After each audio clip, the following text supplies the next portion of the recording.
रात के करीब 2 बज रहे थे। लॉज के सारे लोग सो गए। चारों ओर सुनसान छाया हुआ था, लेकिन रमेश बेड पर किताब रखकर अपनी गर्लफ्रेंड से चैटिंग कर रहा था, और ये ऐसा पिछले 2 सालों से करता आ रहा था। रमेश के पिताजी एक रिक्शा चालक थे। कड़ी धूप में रिक्शा चलाकर अपने बेटे को कॉम्पिटिटिव एग्ज़ाम की तैयारी के लिए पटना भेजे थे। महीने के हर 1 तारीख को रमेश के पिताजी ट्यूशन फ़ी, रूम रेंट और खाने पीने का खर्च भेजा करते थे। लेकिन एक दिन की बात है, अचानक रमेश की माँ फ़ोन करके कहती है कि बेटा, पिताजी की तबीयत बहुत ख़राब हो चुकी है, तुम जल्दी से घर आ जाओ।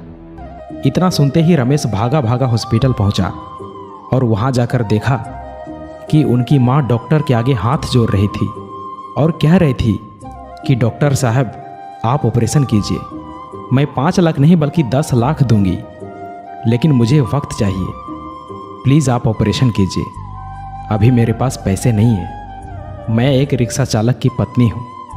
लेकिन डॉक्टर साहब हर बार एक ही बात कह रहे थे कि आपको पहले एडवांस पेमेंट करना ही होगा, तभी ऑपरेशन शुरू हो सकता है।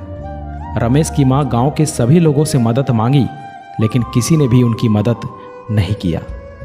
ये सब देखकर रमेश की आंखों से आंसू नहीं रुक रहा था और पैसों की कमी के कारण अपने पिताजी को खो दिया। रमेश चिल्ला चिल्लाकर कहने लगा कि माँ, ये सब मेरी वजह से हुआ है, मैं उतना काबिल नहीं बन पाया जितना अभी तक मुझे बनना चाहिए था।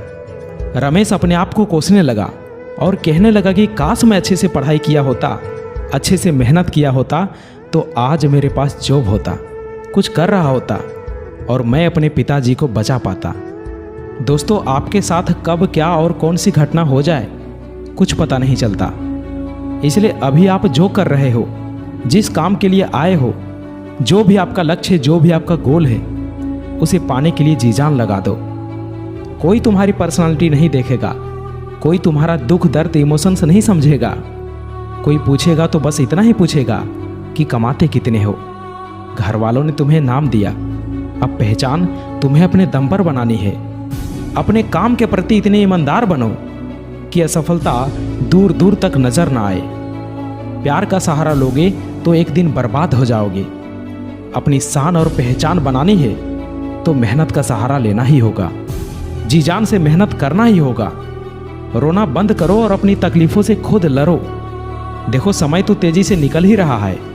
अगर वक्त के साथ मेहनत नहीं की, जिंदगी के एक एक महीने, एक एक सप्ताह, एक एक दिन, एक एक घंटे की वैल्यू नहीं की, तो साल के साथ साथ आपकी आधी जिंदगी कब निकल जाएगी कुछ पता नहीं चलेगा। याद रखना, कमजोर तू नहीं, तेरा डिसीजन है। तुझे तेरी डिसीजन से भी ज़्यादा जिद्दी बनना पड़ेगा। याद दिला खुद को कि तुझे तेरी मंजिल बुला रही है। खुद को ऐसा बना कि तेरी मजबूरी भी तुझे तेरी मंजिल तक पहुंचने का रास्ता लगे। देखो, आपका इस धरती पर आना आपके हाथों में नहीं है और जाना भी आपके हाथों में नहीं है, लेकिन इसके बीच का सफ़र तो आपके ही हाथों में है। तो क्यों ना कुछ बड़ा करके जाए।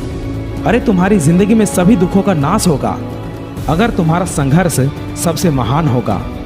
अपने जीवन को इतना महान बनाओ कि आपकी जीवनी सुनकर दूसरे लोगों को महान कार्य करने की प्रेरणा मिले। रास्ते कभी खत्म नहीं होते दोस्त, बस लोग हिम्मत हार जाते हैं। अगर तैरना सीखना है तो पानी में उतरना ही होगा।